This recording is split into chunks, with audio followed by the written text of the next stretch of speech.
Është mbajtur në kishën e Shën Franceskut në Shkodër koncerti Lutja në këngë, organizuar nga grupi muzikor franceskan La Campagna delle Laudi. Ky koncert u zhvillua në kuadër të kremtimit të 800 vjetorit të këngës së krijesave të Shën Franceskut, si edhe në solemnitetin e Zojës Nunciat, mbrojtësja e provincës franceskane shqiptare. Të pranishmit në këtë koncert shijuan një repertor të pasur me vepra të periudhave të ndryshme historike.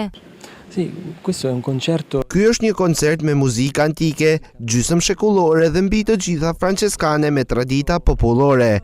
Është përdorur gjithmonë për të lutur një muzikë e thjesht, një muzikë që të bashkon me Zotin. Kjo dëshmon se njerëzit e thjesht i kanë transferuar lutjet e tyre nëpërmjet notave muzikore.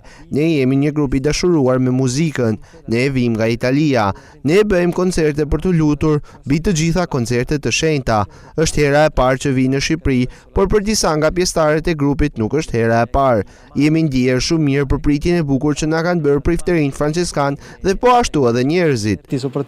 Fra Lorenzo Del Bene u shpreh se ky koncert dëshmon rëndësinë e muzikës si një mjet i fuqishëm për të përcjellë mesazhe paqeje dhe besimi. Është shumë interesante sepse dëshmon se muzika bën që edhe të rinjt të interesohen për këtë rrymë muzikore. Kështu kemi parë se të rinjt kanë gjetur dashurinë në këtë rrymë muzikore dhe janë shumë të interesuar për të performuar. Koncerti Lutja në këngë solli një përjetim të veçantë muzikor dhe shpirtëror, duke forcuar lidhjen mes artit dhe besimit në traditën franceskane shqiptare.